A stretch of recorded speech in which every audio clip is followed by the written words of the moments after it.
আসসালামু আলাইকুম সবাইকে। ফোটন মাইন্ডসের পক্ষ থেকে তোমাদেরকে আজকের ক্লাসে স্বাগতম। আজকে আমরা আলোচনা করব নবম দশম শ্রেণীর রসায়নের দ্বিতীয় অধ্যায় এর পদার্থের অবস্থা নিয়ে। আজকে আমরা আলোচনা করব পদার্থের ও পদার্থের অবস্থা, পদার্থের রূপান্তর ও অবস্থার পরিবর্তন, কণার গতিতত্ত্ব, ব্যাপন, নিঃসরণ, মোমবাতির জ্বলন, মোমবাতির তিন অবস্থা ও গলন স্ফুটন, পাতন ও ঊর্ধ্বপাতন, এই সকল বিষয় নিয়ে আজকে আমরা আলোচনা করব। এই অধ্যায়টিকে আমরা দুইটি ভাগে ভাগ করব। আজকে আমরা আলোচনা করব পদার্থ কি। পদার্থের অবস্থা জানতে গেলে আমাদেরকে অবশ্যই আগে পদার্থ কি এবং সেটি নিয়ে বিস্তারিত জানতে হবে। যে বস্তু নির্দিষ্ট ভর আছে, জায়গা দখল করে এবং জায়গা দখল করে তাকে কি বলে? পদার্থ বলে।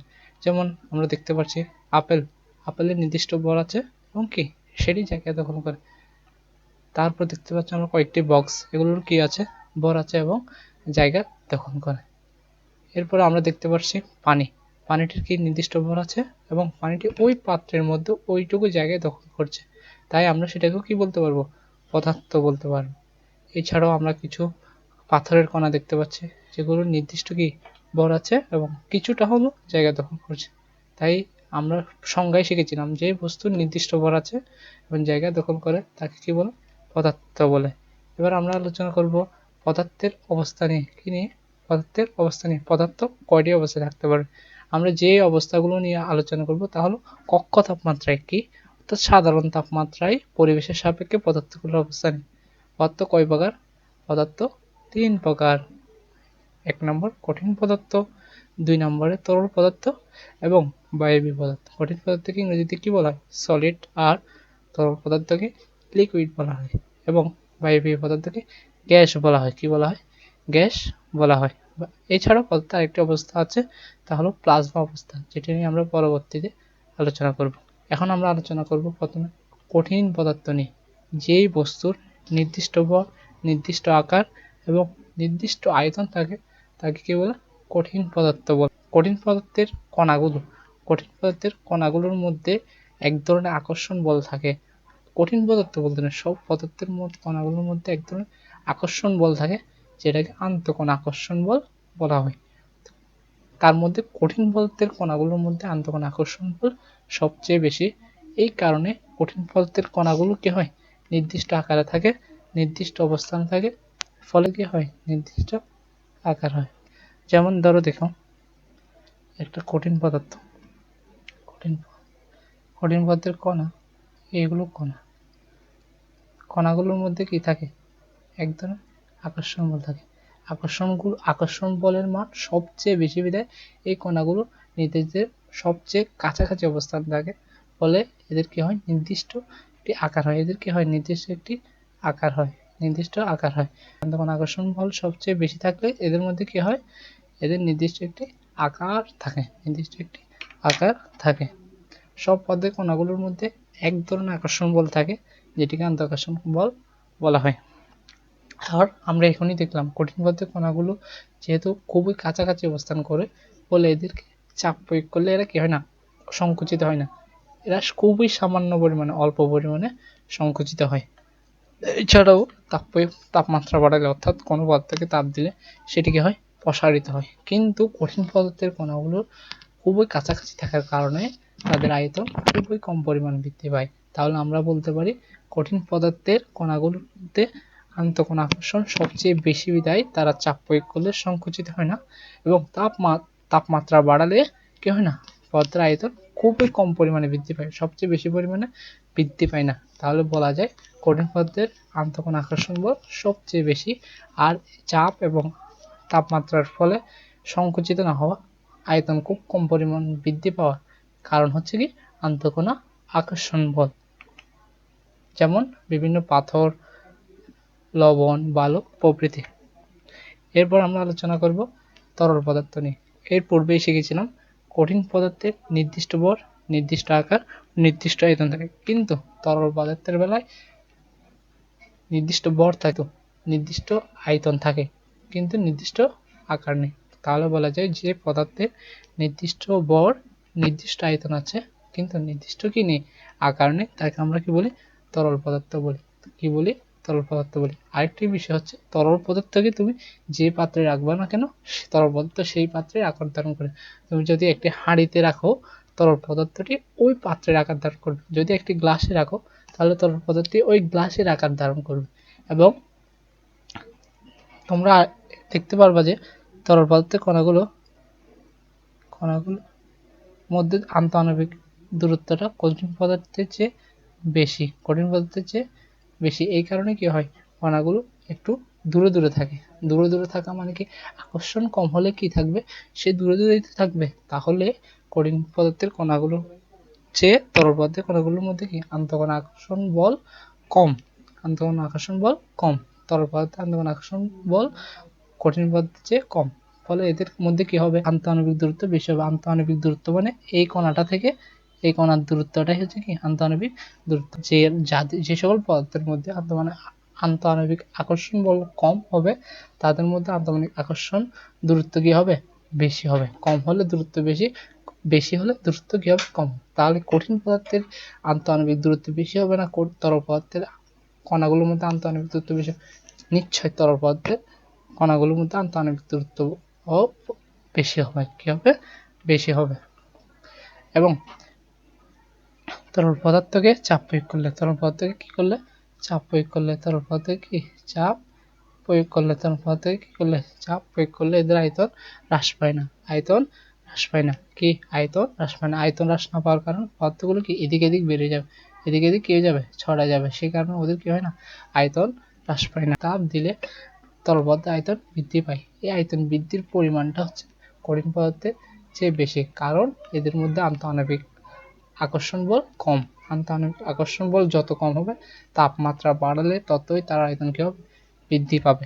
এখন আমরা আলোচনা করব তরল পদার্থের কয়েকটি উদাহরণ নিয়ে, যেমন পানি, পেট্রোল, কেরোসিন ও ভোজ্য তেল। এই সকল পদার্থকে তরল পদার্থের উদাহরণ।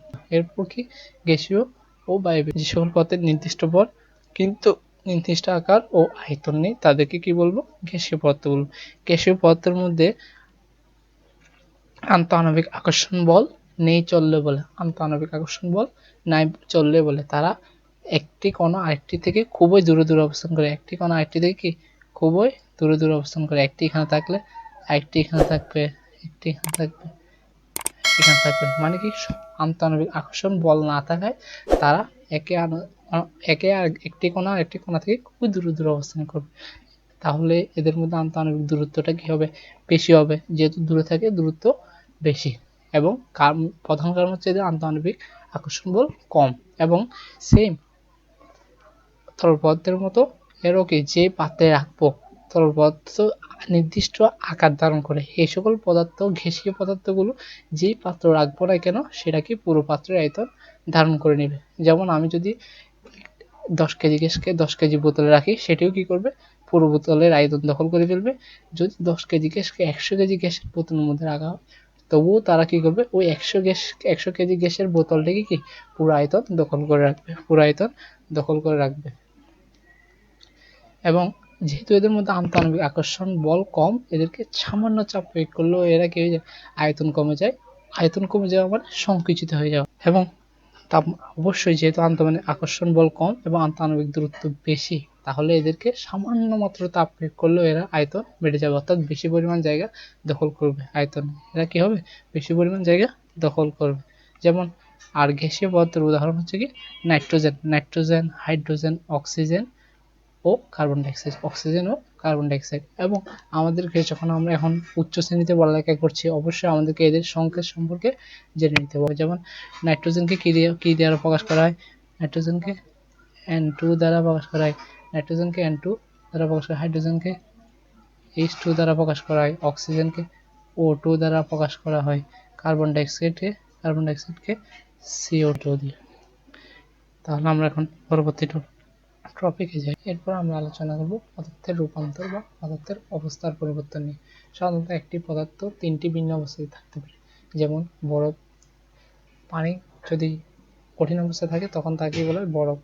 তারপর তরল অবস্থায় পানি, এবং একে তাপমাত্রা প্রয়োগ করলে, অর্থাৎ প্রদান করলে সেটি কি হয়, জলীয় বাষ্পে পরিণত হয়। তাহলে সাধারণত আমরা একটা পদার্থকে তিনটা অবস্থাতেই দেখতে পারি।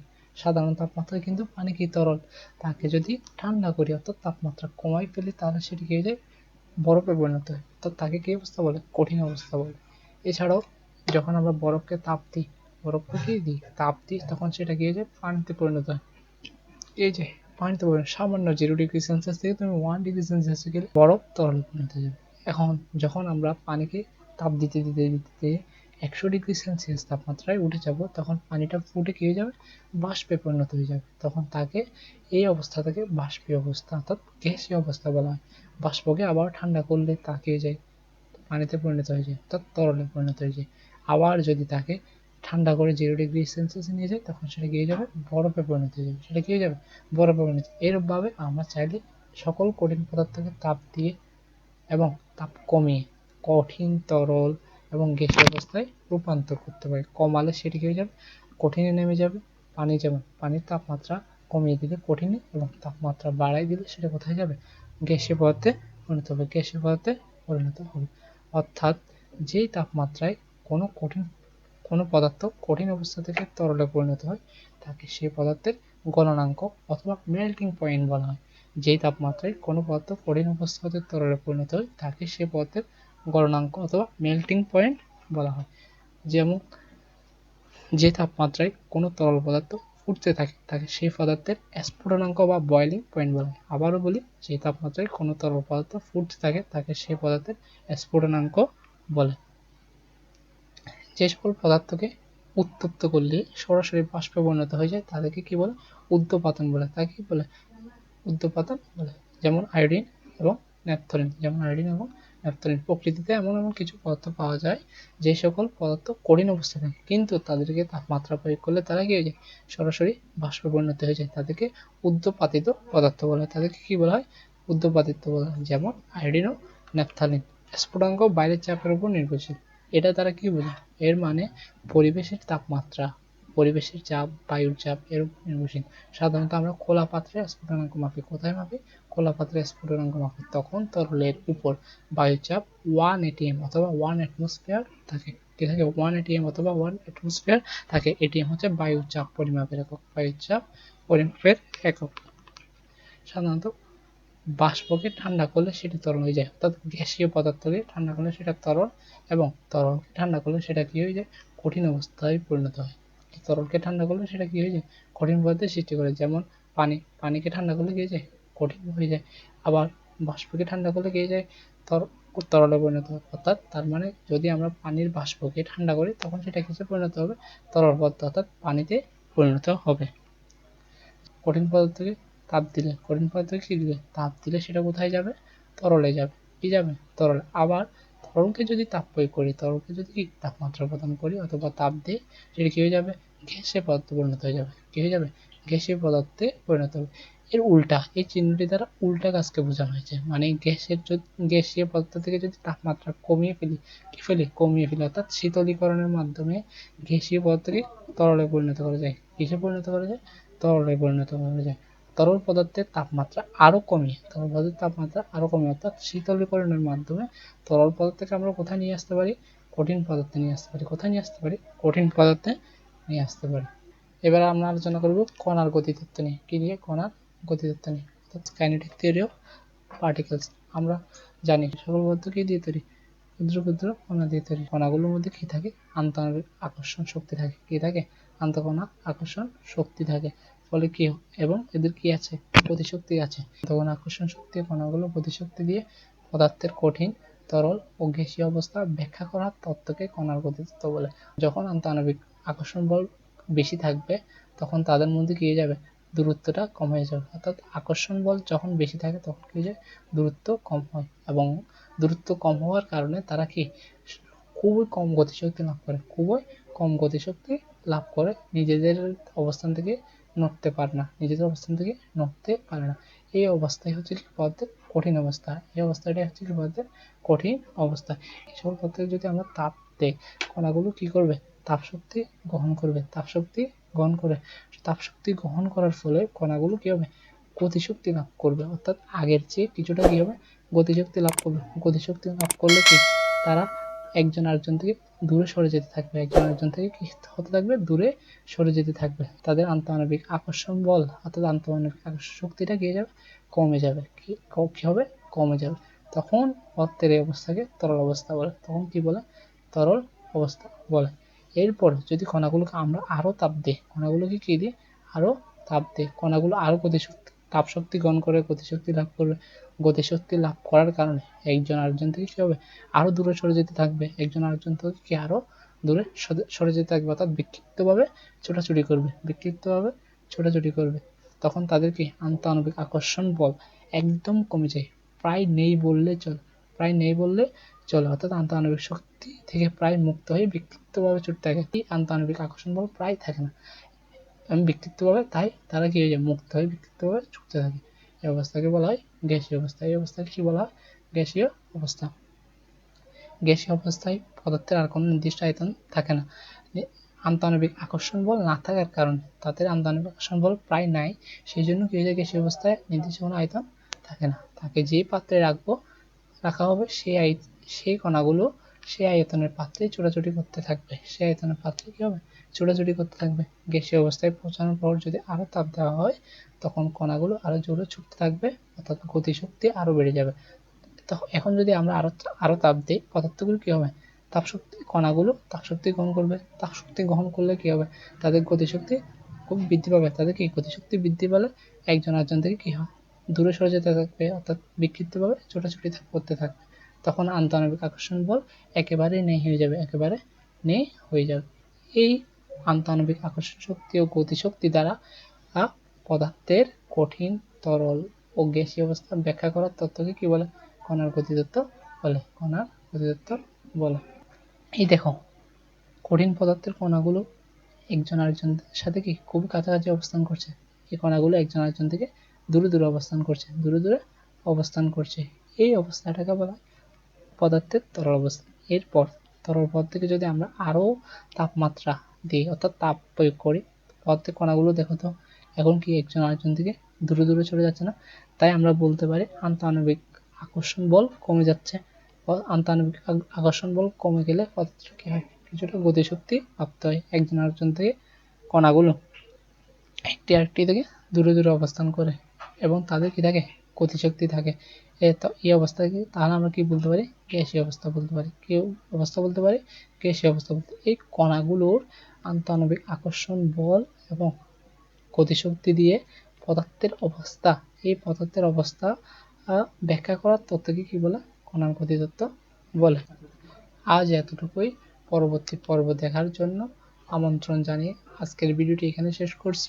এই ভিডিওটি তোমাদের থেকে ভালো লাগলে তোমরা তোমাদের বন্ধুদের মাঝে শেয়ার করবে এবং চ্যানেলটিকে সাবস্ক্রাইব করে দেবে।